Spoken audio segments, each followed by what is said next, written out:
how to choose the right video marketing partner for your business. Let's get into it. Video Mavericks, the small business video marketing podcast.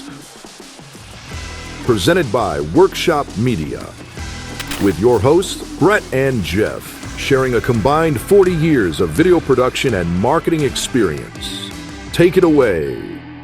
So choosing the right video marketing partner is a pretty big deal. And so it's extremely important to consider some things when you're making that choice of who the right partner is so that you don't leave with a bad taste in your mouth, you don't waste a bunch of money, and frankly, you don't get burned. So how do you make the best choice? Video marketing, at this point is something that's going to transform your business. It's going to help you grow and scale online. How do you make the right choice in picking through all of the videographers and content creators and marketing agencies? How do you make the right choice? I think one of the most fundamental things is you got to make sure you understand what it is that you're looking for so that all of your decision making is coming from an informed starting point. So number one, before you go to an agency, understand what it is that you're going to be asking them for. What do you expect out of them? It's okay to not know everything. Right. But it's important to have a baseline understanding of what it is that you're after. And hopefully you know what you want for your business, the reason why you're looking for a video partner, why you want video for your business, the business goals, right? Applying those marketing goals to your business goals and then going to the video partner. So that's going to help immensely in finding the right partner. Hey, I got to do this particular thing for my business. Let's now look at this company, that company, that company. What are their strengths? What are their weaknesses? Yeah, and it's noteworthy to think about the difference between a production company, a production partner, and then a marketing partner, video marketing, video agency partner. One of them is going to be focused on output, and the other is going to be focused on outcomes. I love that. And so true. On the output side, if you have a totally locked down understanding of all of your implementation strategies, then maybe the production side is all that you're after. And in that case, that's fine. If you don't, then you need to be looking for someone or a company that is a true partner in what you're doing and is going to partner with your business to make you both successful. Because if they come in and they're only focused on production and they're not particularly focused on the outcomes, then you're only going to get part of what you're looking for. Which speaks a little bit more to that bad taste in your mouth potentially, or not as high of a return on your investment that you've made. Sure. So it sounds like what we're saying is you want to treat this video agency, this video marketing company as a partner, not as a vendor. Or as I like to say, a throwaway vendor, one that you can try, toss out, hire the next one. Look for that partner that's going to align with your goals and figure out how to use their experience, their passion in their field to enhance your business and help you reach those goals. Right. That's a partnership. Yep. All right. So let's get into some of the specifics. Once you know you're going to go with a partner, not a vendor, what are some things to particularly look for? The first one is portfolio and style, and this is speaking most directly to the creative aspect of what they're doing. So what does that look like?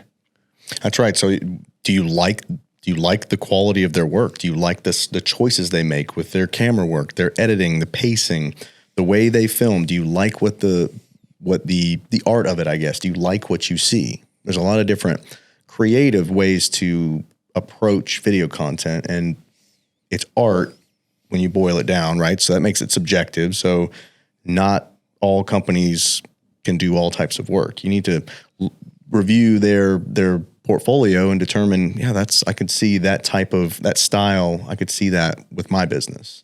Absolutely. And once you find something within their portfolio that you like, talk to them about that.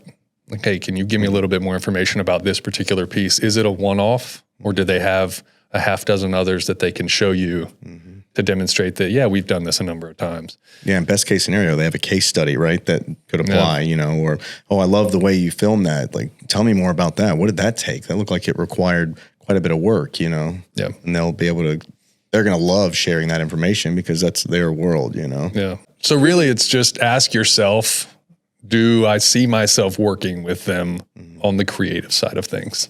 And that's just face value. That's going to be very easy to just look through, you know, a company's work and go, yeah, I can more or less see. It's a little bit of a judge the book by its cover in this particular case. But you don't turn away right here yet, though. You know, Right, you don't. right. It might help you just get to the next one, which is Expertise and experience. So it's cool. They make really good looking stuff.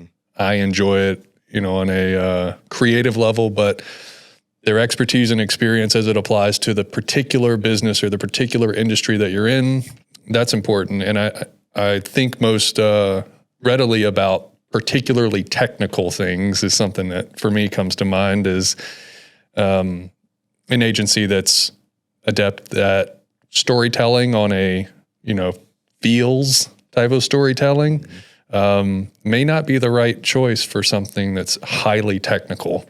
I don't know, anything that's going to require them to have layers of specificity and delivering information in a clear way, and maybe in like the explainer type of, or the how-to type of content.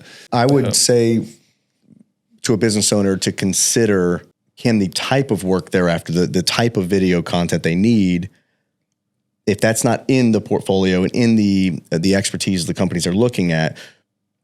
Let's say maybe they don't have videos for a hospital system, but they have this range of other content that could very well apply. It's a demonstration of the types of things that they're capable of. Right. So don't turn away just yet. You know, maybe they haven't done the videos in your vertical for your particular industry, but can they or could they? Based on what you see in their portfolio and what you see, you know, in the research you're doing. Maybe there's some other things they might be showcasing that would indicate that they do know more about outcome-based deliverables than just, we can make a video for your company.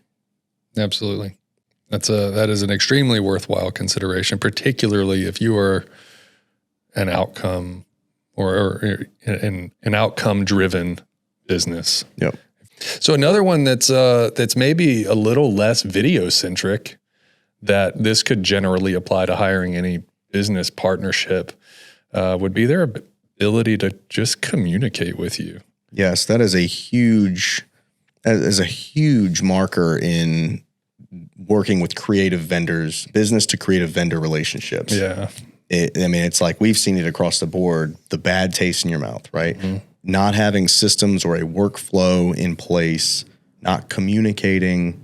Those are, frankly, this could be the top tip of the entire thing. Just find somebody that has some process in place. And absolutely, man. I mean, think about how painstaking it can be to communicate on something that doesn't exist yet. So we're thinking creative, right? So there are going to be people who are listening to this that have a very creative mindset. There may be people who are listening to this that creative is the farthest thing from their daily.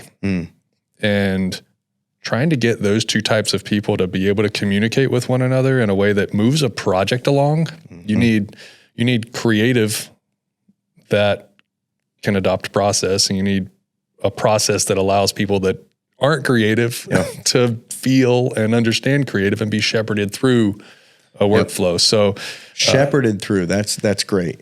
You can over communicate, and that's going to be far better than not communicating enough.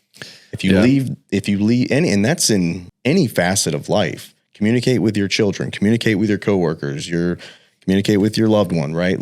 Talk about what's going on. Doesn't have to be talk about your feelings. Talk about what the next step is in the process. You had a business go to a creative services vendor. Maybe they've never done this before, and they finally decided, I'm going to spend some money. I'm going to invest in the success of my business through video marketing. They hired somebody that had the right portfolio, had the right expertise. They did videos in my field. I have no idea what the next step is. I paid all this money, and now it's gone quiet. You have systems in your business likely that are automated or that are just keeping things on the right track with employees or your customer when they're onboarded, how you fulfill, what happens next. Yeah. The same thing you should be expecting that. And it's as simple as up front in that first conversation, asking, what does the process look like working with you? And if their answer is not very direct and you should be able to suss it out pretty quick. And very confident, then that should be a little bit of a red flag. If it's best case scenario, you don't even have to ask the question, is that you're already guided through it. Communication started even before you had begun. If you get a we'll figure it out without any sort of concrete anything, there should be a question. I need some specificity. Now that's not to say that your communication and workflow with your creative vendor should be exceptionally rigid.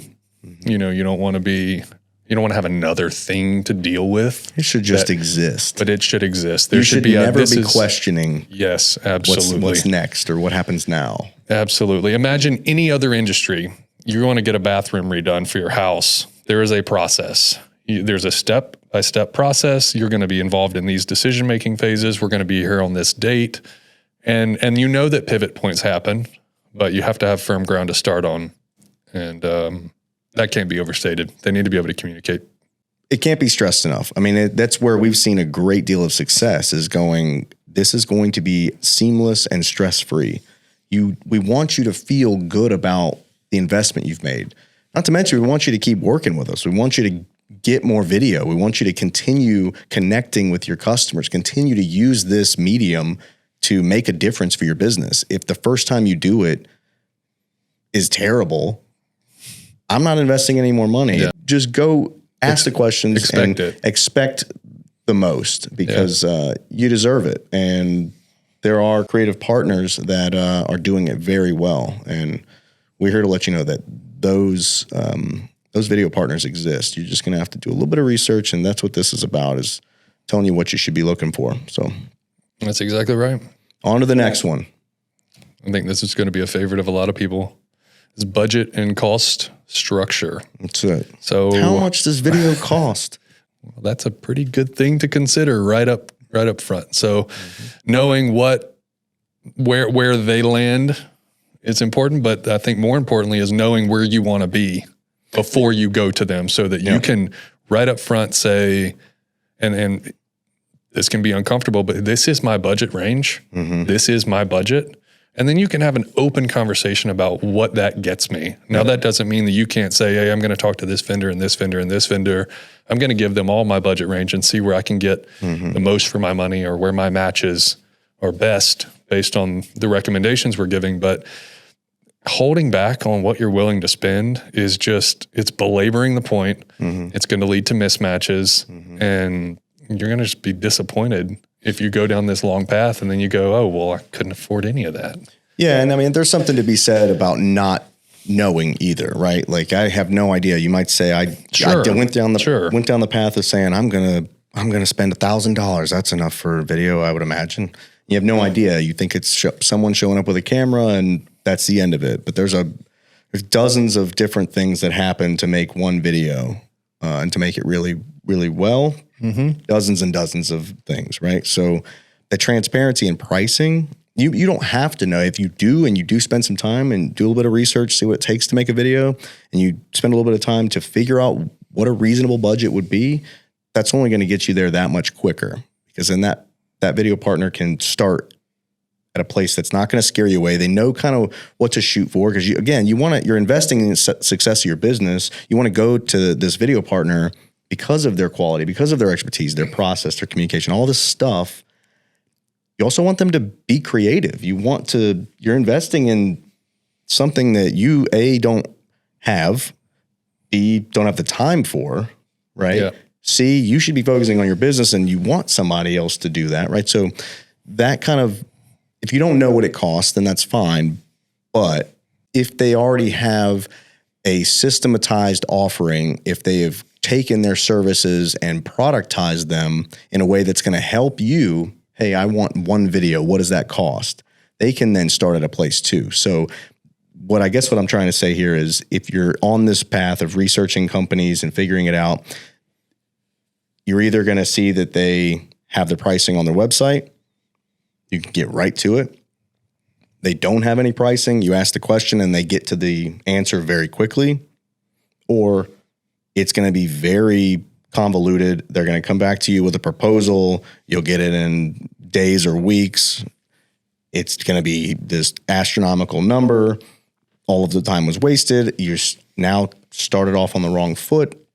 The right questions need to be asked. And if they have their offering productized, you can get right to it, because now we know it's not a this moving target service pricing. It's an actual video product, which means they have thought through what it takes to get to that point. It's perfectly reasonable to go into a meeting or go into a phone call with a potential vendor, a potential partner, and say, this is what I think this is what I think I need to spend, and then be corrected. And so, you tell them what you want, you tell them what you want to spend, and they go, well, that's not quite right. And there's nothing wrong with that. And if the person on the other end of the call scoffs at it, maybe that's not a good fit. If the person on the other side of the call says, well, let's talk about what it is that you're looking for, and they help you understand why they've arrived at a price that they've arrived at, okay, now we're getting somewhere. I think the bottom line is you have to talk about the budget. Yep. It is a business relationship. You have to talk about how much you're willing to spend. You have to expect them and ask them to be transparent with their cost, so that you at least have an idea of what you're doing here. It's also completely normal to say, that is a lot more than I thought it was going to be. And that's okay. That's perfectly fine. And for them to say, okay, now that we've kind of gotten somewhere, we can peel back X, Y, and Z to fit within where you think you might want to be. Now that we've talked about price a little bit and you think it might be a little too much, maybe you've asked for a little too much for this particular vendor, this particular video company.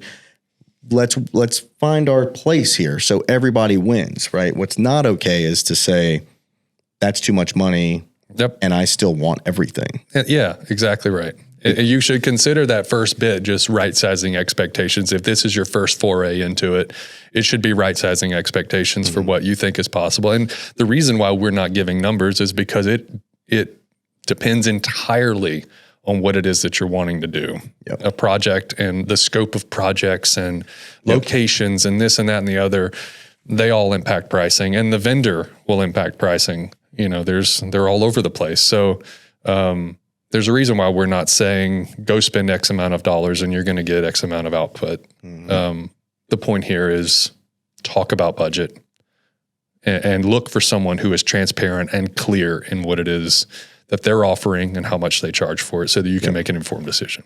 So the fifth and final thing to look for, client testimonials and references. Yeah. This will be a great validation of all the things that you've seen and what they may be claiming on their website or social media. If they've got some folks on video, would be amazing, right? Because if they've got references and testimonials, then you can go, okay, I got a lot of 5 stars here. Some people talked about creativity. Some people talked about process, communication, how amazing it was. I came back to them for more work. You start to get that confidence in the decision, right? I think if you're looking at reviews and you see a lot of reviews that say, I enjoyed working with these people, that's a pretty good indicator that not only are they good at what they do, because if they weren't good at what they do, the chances are wouldn't have left the review. They didn't have to go in there and say their content was great. But if their content wasn't good, then you're probably going to have a bad taste in your mouth.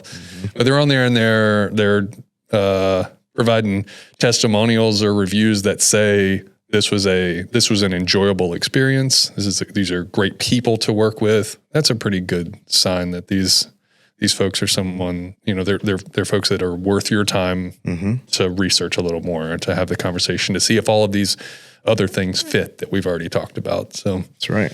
And we've talked a lot about how much we like testimonials. Yeah. So it's just a confidence booster, man. Sure is. And it's okay to ask for references within 100%. If you're looking for a vendor that does something for your business that's highly specific, but you don't see that content in their portfolio, you just ask them, have you done anything like this? And can you put me in contact with someone that you've worked with that's done this? Just like you would if there was a job interview. You call up and go, hey, how did they do? There's a great chance that there's some work that they've done that hasn't made it to their portfolio for many reasons. They don't have a web designer, or they don't want to showcase that work because it's not as glamorous as some others. Could be proprietary information. Also true. We've in our careers have done an immense amount of work that is highly proprietary and protected by all kinds of things we've signed.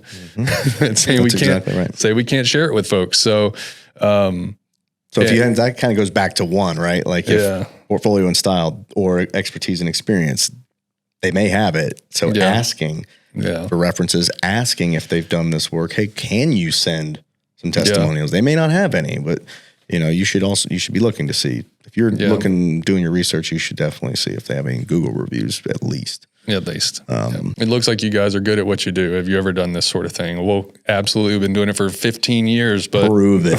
But it's all protected under this, that, and the third. So cool. Do you mind sending any references? In that particular industry? Yep. I think if for a video company that they feel like there's a good fit and there might be some work there, I think they would probably go, absolutely. Yeah. I'll reach out, And conversely, if they say no, then maybe you go, thank you. Thank you so much. Yeah. So shift your mindset a little bit. It's outcome driven, not output focused. Oh, I'm getting a lot of videos here. Like, think about what's going to happen with just one video. What can you achieve with just one? If you have multiple videos you need, what are you going to get? What's the outcome? Why am I investing money with a video company? Why am I doing that? What do I need out of it? Starting with goals. Right? So that's going to help you. If you keep that at the forefront, what's the purpose of what I'm doing? Yep. Then you'll start to weed out some of the videographers and content creators and all the different labels for what we do. That's going to help weed them out, because you'll start to see, are they outcome focused or are they output focused? Yep. Look for a creative partner, not a throwaway vendor. Yeah, that's I hope people start using that too, by the way. Throwaway vendor. Yeah, I mean, that's such a great way to describe exactly what you're saying. You don't throw away your spouse, right? I mean, I would hope not. That's a partner, right? That's your partner. Yeah, absolutely. And so you're looking for someone who is as invested in your business as you are, at least for the duration of your engagement together. So they need to care about what you care about, and they need to have their goals for a project align with your goals. And a vendor, so to speak, may not do that. So you're looking for someone and a partner that's demonstrated and is willing to continue to demonstrate that they are in a true partnership with you and they're aligned with the goals that you have. So rapid recap. What are the 5 main things that we've talked about that you should consider when you're choosing a video agency? Number 1, portfolio and style. Expertise. Number 2, expertise and experience. The third one, communication and workflow. That's a big one. Don't forget, that is a huge one. Yep. Number 4, budget and cost structure. How is it transparent? Can you get to where you need to be in making decisions about marketing your business quickly?